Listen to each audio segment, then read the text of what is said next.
రాయలసీమ ఉగ్గానిని కోస్తా ఆంధ్ర పిల్ల చేస్తే ఎట్లా ఉంటుందో ఈ వీడియోలో చూసేయండి. హాయ్ అండి, అందరికీ నమస్కారం. Welcome to Navneet vlogs. Already తమ్మునేలో చూసే ఉంటారు కదా. ఈరోజు మన వ్లాగ్ వచ్చేసి ఉగ్గాని అండి. ముందుగా బొరుగుల్ని వాటర్లో సోక్ చేసుకోవాలి. పోపు దినుసులు, అలాగే పసుపు, ఉప్పు, కట్ చేసి పెట్టుకున్న ఆనియన్, టొమాటో,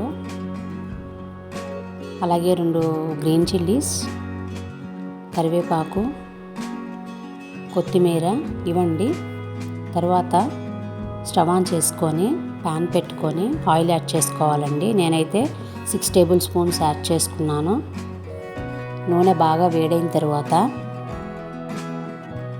మనం పోపు దినుసులు యాడ్ చేసుకోవాలండి. ఇందులో వచ్చేసి నేను మినపప్పు, పచ్చెనగపప్పు, జీలకర్ర, ఆవాలు, అలాగే కరివేపాకు, కట్ చేసి పెట్టుకున్న ఆనియన్, అలాగే మీడియం సైజ్ టొమాటో కట్ చేసి పెట్టుకున్న ముక్కలను యాడ్ చేసుకుంటున్నాను.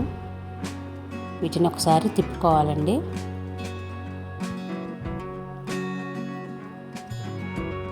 లైట్గా వేగిన తర్వాత మనం గ్రీన్ చిల్లీస్ని యాడ్ చేసుకోవాలి. వీటిని కూడా బాగా వేగనివ్వాలండి. గోల్డెన్ బ్రౌన్ కలర్ వచ్చేంత వరకు మనం స్టవ్ని మీడియం ఫ్లేమ్లో పెట్టుకొని వీటిని బాగా వేగనివ్వాలి. తర్వాత టేస్ట్కి తగినంత సాల్ట్ యాడ్ చేసుకోవాలి, అలాగే పసుపు. ఇప్పుడు వీటన్నిటిని ఒకసారి తిప్పుకోవాలండి. ఇవి బాగా వేగిన తర్వాత మనం టేస్ట్కి తగినంత కారం యాడ్ చేసుకోవాలండి. నేను ఆల్రెడీ గ్రీన్ చిల్లీస్ వేసాను కాబట్టి లైట్గా కారం యాడ్ చేసుకున్నాను. ఇప్పుడు వీటన్నిటిని ఒకసారి కలుపుకోవాలండి. చూసారు కదా, ఇవంతా బాగా వేగాయి. వేగిన తర్వాత నేను ఇప్పుడు సోక్ చేసి పెట్టుకున్న బొరుగుల్ని యాడ్ చేసుకుంటున్నానండి. ఈ బొరుగుల్ని ఈ పోపులోకి యాడ్ చేస్తున్నాను.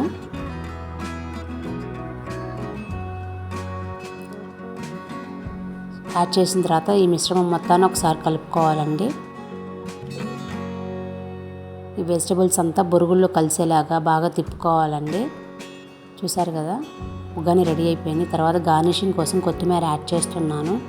చూసారు కదా, ఎంత సింపుల్గా చేసుకోవచ్చు ఉగ్గాని. ఇన్స్టెంట్గా చేసుకోవచ్చు అండి. ఇంట్లో ఏ బ్యాటర్ లేనప్పుడు లేదా ఉప్మా రవ్వ ఇలాంటివి ఏమీ లేనప్పుడు అప్పటికప్పుడు ఇన్స్టెంట్గా చేసుకునే ఉగ్గాని అండి. బొరుగులు ఉంటే చాలు.